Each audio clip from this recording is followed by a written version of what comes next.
داڑھی کا خلال، داڑھی کا خلال یہ داڑھی کا خلال ہے کہ آدمی داڑھی میں اس طرح سے شروع میں پانی ڈالے اور اس حصے کو بھگوئے تاکہ ٹھوڑی تک پانی جائے، اور اس کے بعد میں اس طرح سے نیچے سے لے کے یوں اس طرح سے خلال کر دے، بس کافی اس کے لیے یوں یہ خلال کرنا ہے، ہو گیا خلال آپ کا۔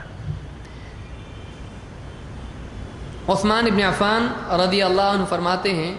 ان رسول اللہ صلی اللہ علیہ وسلم توضأ، اللہ کے رسول صلی اللہ علیہ وسلم نے وضو کیا، فخلل لحیتہ، تو آپ نے اپنی داڑھی کا خلال کیا، آپ نے اپنی داڑھی کا خلال کیا۔ اس کو امام ترمذی نے روایت کیا اور یہ حدیث صحیح ہے۔ دوسری روایت ہے انس بن مالک رضی اللہ عنہ فرماتے ہیں ان رسول اللہ صلی اللہ علیہ وسلم کان اذا توضأ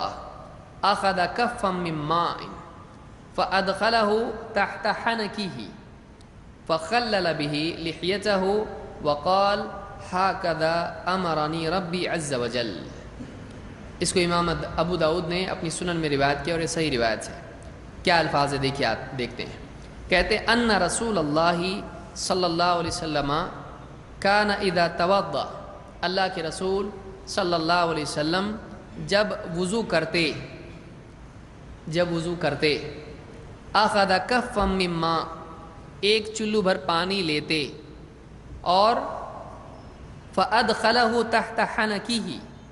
اپنی ٹھوڑی کے نیچے اس طرح سے وہ پانی چلو بھر کے یوں کرتے، اور فخلل به لحیتہ، اور پھر اس کے ذریعے سے داڑھی کا کیا کرتے، خلال کرتے، یعنی وہ پانی گیلا ہو گیا، اب اس کے بعد میں گیلے ہاتھ سے داڑھی کا خلال کرتے تھے۔ وقال، اور آپ نے یوں فرمایا، ہکذا امرنی ربی عز وجل، اللہ عز وجل نے اسی طرح کرنے کا مجھے حکم دیا ہے، اللہ عز وجل نے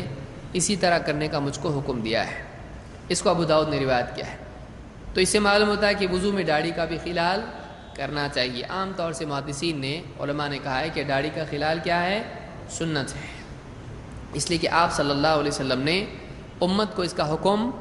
نہیں دیا، تو یہ واجب نہیں ہے، یہ سنت ہے۔